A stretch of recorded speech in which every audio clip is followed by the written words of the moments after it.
Welcome to this Arrow News Podcast Extra Edition. Our regular monthly 20 to 30 minute podcast and a 4-page newspaper cannot provide adequate time or space for everything we would like to share from JCity Center for Hope and Renewal. From time to time, we will stream supplemental podcasts with a more in-depth discussion of issues facing our community. September has been designated as National Recovery Month. In honor of those who are in recovery from substance abuse disorder and mental illness, I interviewed Mike Tyson for a special edition of Arrow News. Mike is the executive director of Take Action Today, a faith-based, peer-led recovery community organization focused on fostering long-term recovery in the lives of people experiencing substance abuse and/or homelessness. JCity Center for Hope and Renewal provided space for Take Action Today to build its first recovery resource center right here in Johnston City. Take Action Today now employs 20 recovery specialists and is impacting 5 southern Illinois counties. Here's the discussion Mike and I had last week. We're here today with Mike Tyson, who is the executive director of Take Action Today, and it is an organization that partners with JCity Center for Hope and Renewal. So we wanted to introduce Mike today and talk a little bit about his work that he does here in the community and around Southern Illinois. We also wanted to talk about something that's going on in the month of September. So why don't we start with that, Mike? Tell us what September is known for in the recovery community. Awesome. Thanks, Keith. Thanks for having me on here first of all. But September is a special month in the field that we work in and with some of the things that we do at Take Action Today because it is National Recovery Month. So the whole month of September is dedicated to people like myself who are in recovery from mental health challenges, substance use challenges, trauma, homelessness, a lot of the things that many of our community members are dealing with. So in a lot of ways, while most of the news cycle, while most of our conversations focus on the bad behavior of people who struggle with these issues, Recovery Month is about celebrating those of us who have found successful long-term recovery. You know, there are roughly 20 million Americans who experience substance use disorder, but there are also more than 20 million Americans who are in active recovery from substance use. But you never really hear that side of the story. So Recovery Month is an amazing month that we get to highlight those people, and it really gives us an opportunity to share our hope, to share the message of hope. With people who are still suffering and encourage those who are new to this pathway. Very good. So it's the positive side of what we see as a problem. It's actually people that are changing their lives, and you're celebrating those changes in their lives. A lot of times I think people may think that people are without hope or beyond hope, but your organization is, my understanding is proof that people can change, and in fact, tell us how you use those people in your organization, the people that are in recovery. Yeah, so to provide a little bit of clarification, Take Action Today is a recovery community organization. And what that means is that we are an independent grassroots, which is boots on the ground organization, and we are comprised mostly of people with lived experience. So what that means is that from our board of directors down to our volunteers, almost everybody in our organization has had experience with substance use, homelessness, mental health challenges, incarceration, these types of things that we normally associate with chronic substance use. One of the other things that makes our organization unique is that we are recovery oriented.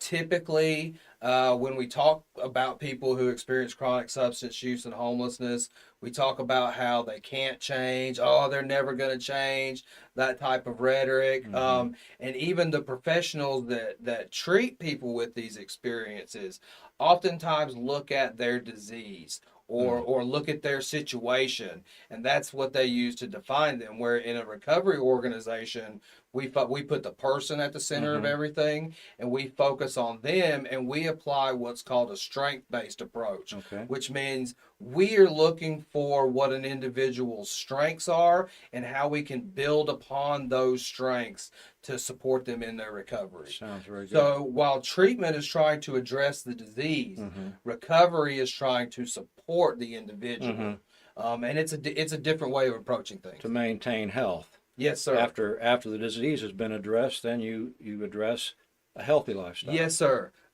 Typically in America, the way we've approached substance use and homelessness is to treat it as an acute thing. Mm-hmm. You know, we apply a 30-day treatment. Mm-hmm. The individual goes home with a little bit of aftercare. Their life gets better, you know, and things go on. But unfortunately, substance use and homelessness doesn't work that way. Right. These tend to be chronic conditions for a lot of people.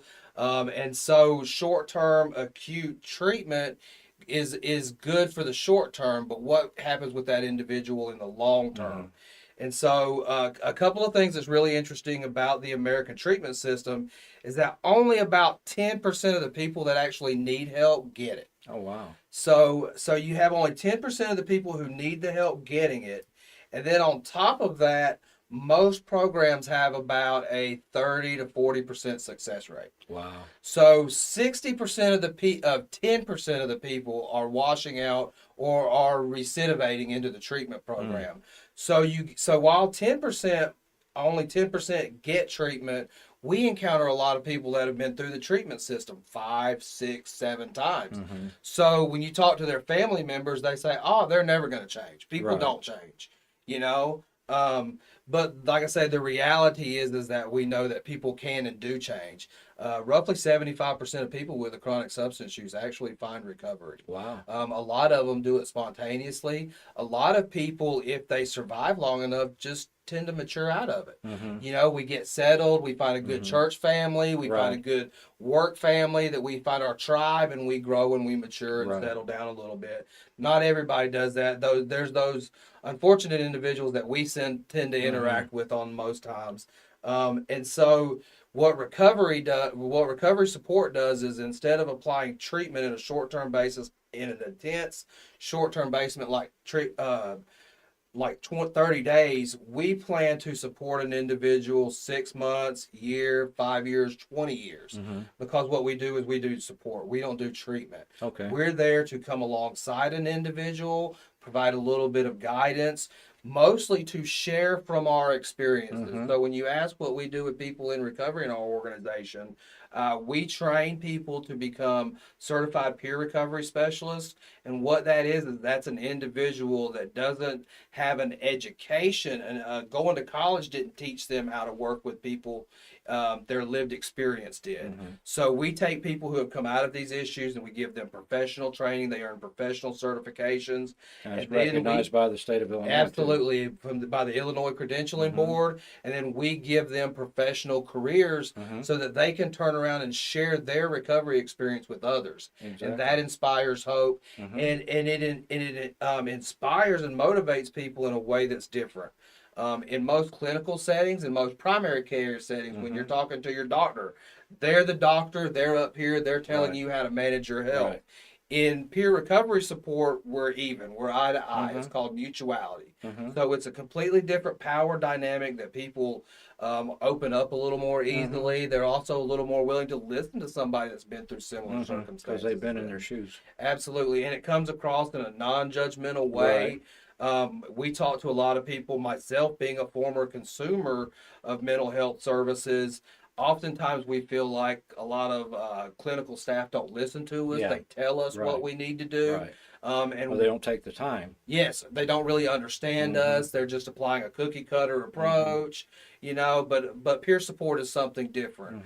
Like I said, we don't do clinical services. We do recovery coaching. So Right. one of our staff might meet with an individual regularly, sit down with them, help them identify goals that they want to achieve, not what the specialist tells them they need to achieve. And then they help them develop an action plan to achieve those goals. And then just check up on them, help provide encouragement, reinforcement as they move through those phases. And you start that procedure sometimes even before they're out of either incarceration or a rehab facility, or even before they go into a rehab facility? You start that process, right? Yes, sir. We are very fortunate that we've been given an opportunity to work within the Franklin County Jail. Mm-hmm. We are also we've been able to work with several of the local drug courts Mm-hmm. to work with individuals who are going through the justice system, who are experiencing incarceration, to begin giving them coping skills, to begin giving them knowledge, resource information. So one of our programs is the recovery education and reentry program in the Mm-hmm. Franklin County Jail. There are 2 hour classes 4 days a week with just a handful of people in the jail who have committed to this program. They talk about parenting, they talk Mm-hmm. about finances, they talk about accountability, So they it's a talk about holistic being a approach. yeah. Mm-hmm. It really touches on a lot of subjects that are often dismissed or Mm-hmm. relegated to the sidelines. And it really, like you say, gives people a holistic approach to recovery and equips them when they come back into the community. They at least have a base knowledge, Mm-hmm. and more importantly, they have somebody they can call. Somebody Right. that's not going to lock them up, somebody that's Right. not going to judge them, somebody that's just going to, offers them some words of encouragement and just listen to them. Right. And maybe help them make better decisions ongoing. Yes, Right. absolutely. Right. Well, tell us a little bit about your history, uh, the history of Take Action Today, and I know it intertwines, intersects with JCity Center in a very, very tangible way. So tell us a little bit about how it got started. Yeah. So Take Action Today started in 2019 as a community action group. Basically, we had a homeless gentleman in West Frankfort, Illinois, a small community of about 8,000 people. A homeless gentleman, unknown to most of the community, passed away. A lot of us Christians, churchgoers, felt like as Christians we had dropped the ball in Mm-hmm. reaching out to the homeless population. So we wanted to have a Thanksgiving dinner. And out of that Thanksgiving dinner, we decided to take things to the next step, and we ended up creating a 501c3 Mm-hmm. organization, forming a board of directors, laying out our philosophies and approaches, and figuring out what we were going to do. Along the way, you and I intersected Mm-hmm. with another organization that we serve on the board with, Mm-hmm. had some very similar interests, predominantly a desire to serve rural communities. Right. I really think that was one of the things that aligned us, as well as our Christian Mm-hmm. beliefs, was the fact that we felt like nobody was helping our community. Right. You here in Johnson City, me in West Frankfort, Right. and we felt like, especially as Christians, that it was our duty to save our communities. Yes.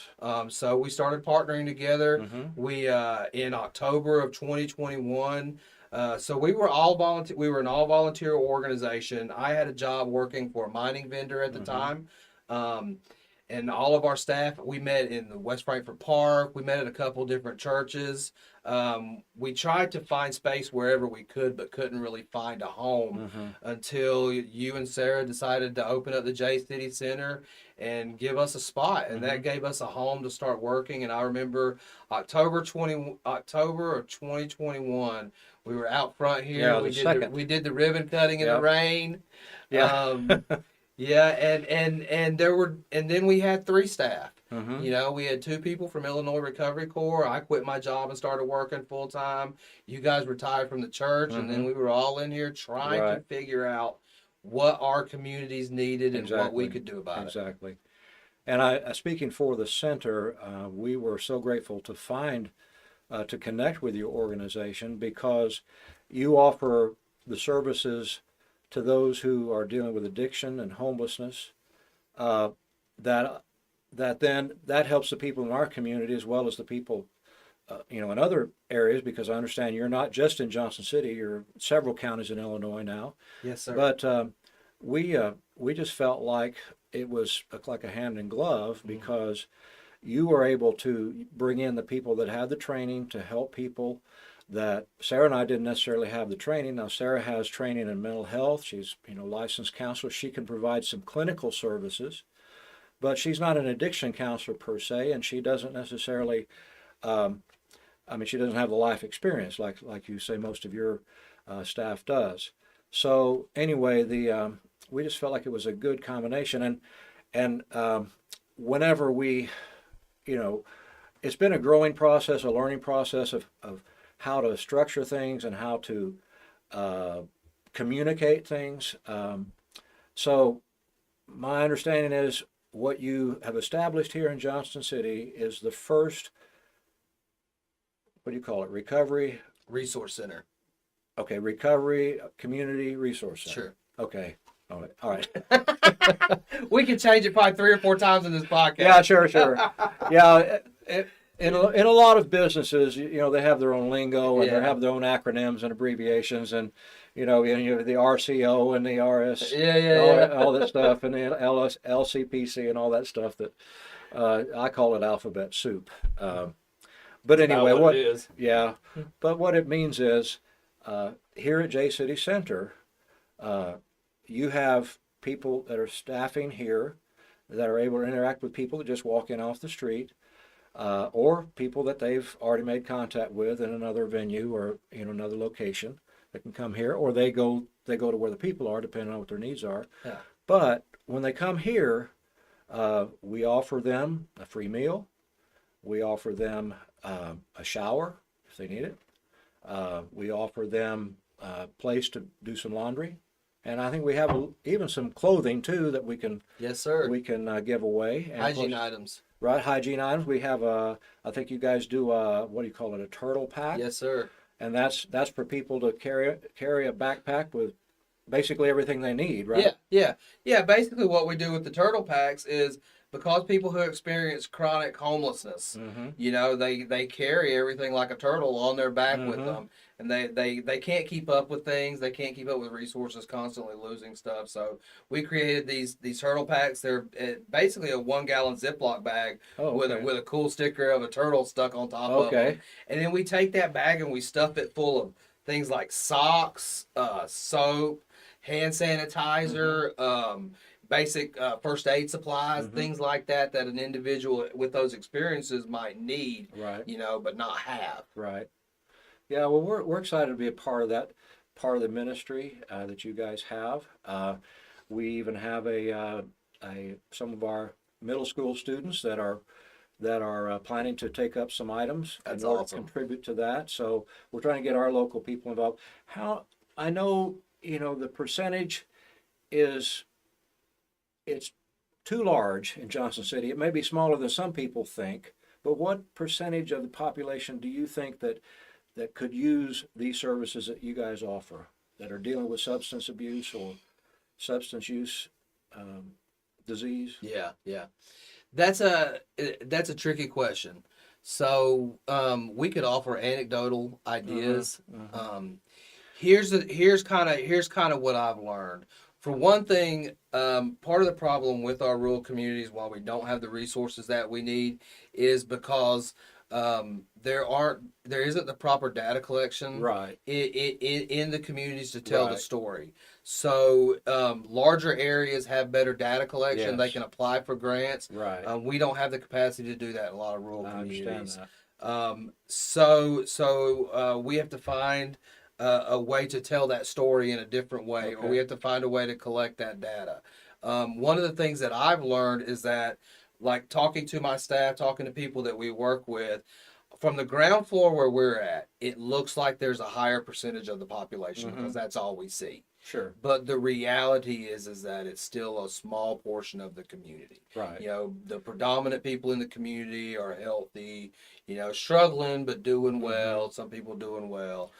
So honestly, I would say you probably around 10%, something Okay. like that. But still, that's a sizable number Yes. of people.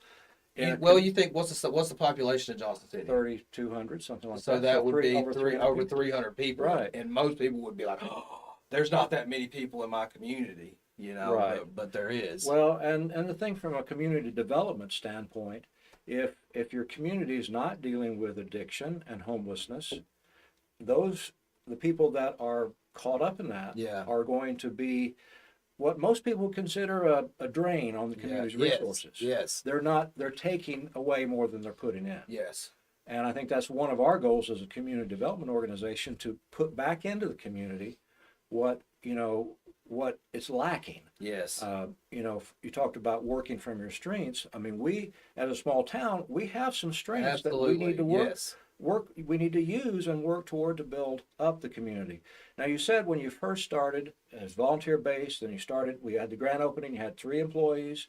Tell us a little bit about where you are now after 2 years. After 2 years, God has given us so much favor and opened up so many doors from us. So when we started this organization, our focus was West Frankfort. That grew to Franklin County, and then it grew to Williamson, Franklin County. Um, at this time, our organization serves 5 counties in southern Illinois. We serve Franklin, Jefferson, Jackson, Perry, and Williamson County. Wow. So in those 5 counties, we now have 7 locations. Wow. So in 2 years, we've gone from finally getting a home to we have offices in Carbondale. Let me backtrack just a little bit. We have a resource center here in Johnson City.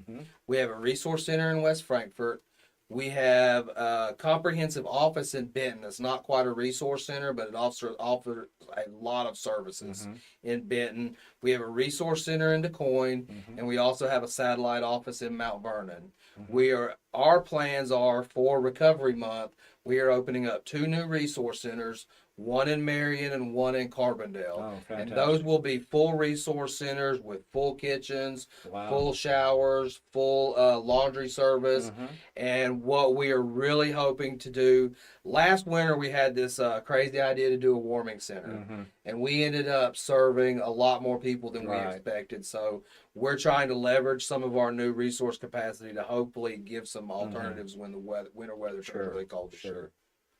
Yeah, and I think. Oh, I was going to say too. So from those 3 staff members, we now have 15 full-time staff members, and we work with a program called Illinois Recovery Corps. So we have 5 people from that program. So effectively, we have 20 full-time peer professionals from 3 people. Gone from 3 people to 20 people in 2 years. In 2 years. That's amazing. That's how good God is. Yes, He is. When servants show up to put their hands to the plow. One of the things that we got a glimpse of that first dinner, I said, so we started into this trying to serve, we wanted to serve a Thanksgiving dinner. We found a couple of things out of that dinner.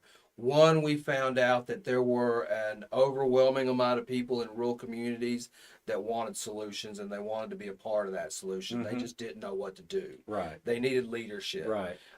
And then we found out that there was a community of people with lived experience that wanted nothing more than to be able to give back to others coming out of that. But because of their past experience, they're typically excluded from those opportunities. Sure. So we wanted to find out a way to empower community members to change their community and empower the recovery community to reach others and share their hope. And that's what we tried to do. Right. Now, I understand that, the work that you're doing in those recovery resource centers, like the shower facilities, the clothing, the food, all that kind of thing, that's mainly driven by local donations. But whenever you talk about your expansion of personnel and the giving people jobs and actually careers, training and all that, now that's funded another way. Yes. So tell us how that all come about. Right. So when we started doing this, one, we knew that there was a need for a trained workforce to do it. One of the first questions we got. We had these great ideas at first, and we went around and shopped them to people, and we kept getting asked, well, who's going to do the work? Who's going to run it? Who's going to do it? Finally, we got to the place where we're like, well, I guess we're just going to have to do it. So that's when we started working on our workforce and trying to push that. It creates just a different dynamic because of the way that we've tried to approach that workforce with lived experience. Has really been beneficial. Very good. Very good. Well, Mike, it's really good to have you explain a little bit about Take Action Today here at JCity Center. Now, if people want to get involved in Take Action Today, you basically have opportunities for people that are in recovery. Yes. I mean, they can come and seek some leadership and maybe even find a place Yes. in recovery peer support, correct? Absolutely. So what they need to do, just contact you through your website, through your main office in West Frankfort? Absolutely. So we look for people who are about a year. We'll start working with anybody as a volunteer that's in the recovery community. This is your community. This is your place. Our resource centers are your place. To do this as a profession, we look for people who have around a year of not so much just sobriety, but it's stable, problem-free living. Sure. Because this work is hard. For people who are still really unstable in their recovery, it's just a very difficult thing to do. So we look for people that are fresh, but still a little bit stable. That's typically around 1 year, 2 year. It takes about a year to receive the professional training and get certified. So most of our staff are really probably less than 5 years in recovery. And this gives them the opportunity really to forge a new career path in their life. Right. And there are opportunities, more and more opportunities opening yes. up for this kind of a profession. Correct? Absolutely. One of the things I love telling our staff is that we've established ourselves as leaders in the state. Just today, actually, we had people come from Champaign, Illinois, to learn about our programs, to learn about how it works. Because we're not the only people trying to engage this workforce. Other people across the state are. However, somehow we are being able to make it work. Most of these programs have a churn rate of about 50%. Right now, we can't get rid of people. We can't even run them off. They just keep coming back. Which speaks to the type of culture we have and within an environment we've created, which is amazing. It comes back to that peer-led perspective. So you were asking about how people could contact us. We have a Facebook page that we're very active on. It's Take Action Today. We also have a website at takeactiontoday.net. People can go to both of those and find out more information. We have a phone number that people can call to reach our offices. It is 618-212-3171. We're just normal community folks. So we respond to Facebook messengers, we respond to emails, smoke signals, whatever people can send.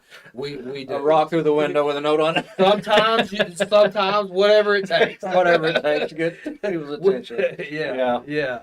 But and that's what we look for.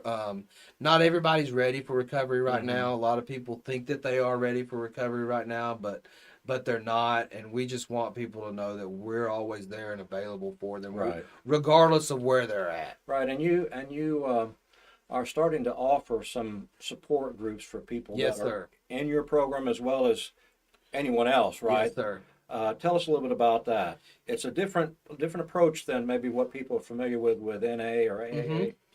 Yes, sir. So one of the things that makes our organization unique too is we try to look for resources that communities don't already have. In rural communities, there's already not a lot of NA and AA meetings, but there are a few. Celebrate Recovery is very big in our area. Yes. But the reality is that not everybody feels comfortable in those spaces. So to get those people who aren't being reached, we have to come up with, new ways to reach them. What's a couple of things that we've been trying to do. One, we're in the process of creating a trauma group for people who have experienced significant trauma. They'll be able to come in and just seek support in that. But one of the ones that we found a lot of success with recently, got a lot of good feedback, we've started hosting Smart Recovery groups. Smart Recovery is a very different approach from 12-step, from Celebrate Recovery, or from anything else, because it's science-based. It features a lot of evidence-based practices, a lot of clinical counseling light, cognitive behavioral, emotive behavioral, those types of things. The goal of it is not to walk you through 12 steps or anything like that, but to give you coping skills and to give you ways to manage triggers. Sure. Spiritual principles are great. All of these practices that the different pathways have are awesome and amazing and work for some people, but they don't work for everybody. Well, I've noticed this about Take Action Today and some of your other podcast interviews that you've done. You are willing to accept people on any path Yes. toward recovery, and you're willing to work within their worldview, within their framework. Yes. And so, the SMART recovery may not be for everyone. Right. 12 steps may not be for everyone, but they're not necessarily incompatible because they both have the same goals. Yes. It's just a different way of getting there, a different road to get there. Sure. So anyway, we're looking forward to having more of that kind of thing here in Johnston City. That was one of the ideas planted in our head years ago, and when the church envisioned the center, was to have a place where we could have support groups meet. So we're just now starting to get a few of those going. It is hard to find support groups. It's hard to find people to lead support groups. Yeah. But we want to be a place where they're welcome to come and have it on a weeknight or a weekend or whatever, and just have this facility available. Because I found that a lot of people that are in the situation can't travel to West Frankfort Yes. from here or to Carbondale or wherever. I mean, there may be good programs going on in these communities, but they just don't have the transportation. Yeah, transportation is a huge issue for Right. people in our area. Right, because we're pretty it's pretty thin, the Yeah. coverage of mass transit or bus or whatever Yeah. transportation alternatives people have. So anyway, well, Mike, thank you so much for Yeah, your thank time you. today, and we are looking forward to hearing more about Take Action Today. And remember, September's Recovery Month, and Mike will have updates on his Facebook page. We're going to probably be reposting those on the center's Facebook page, as well as some other resources from the organizations that promote Recovery Month, because we are about recovery, both addiction and mental health. We want to give people the tools they need. That's awesome. Thank you, Keith. Thank you.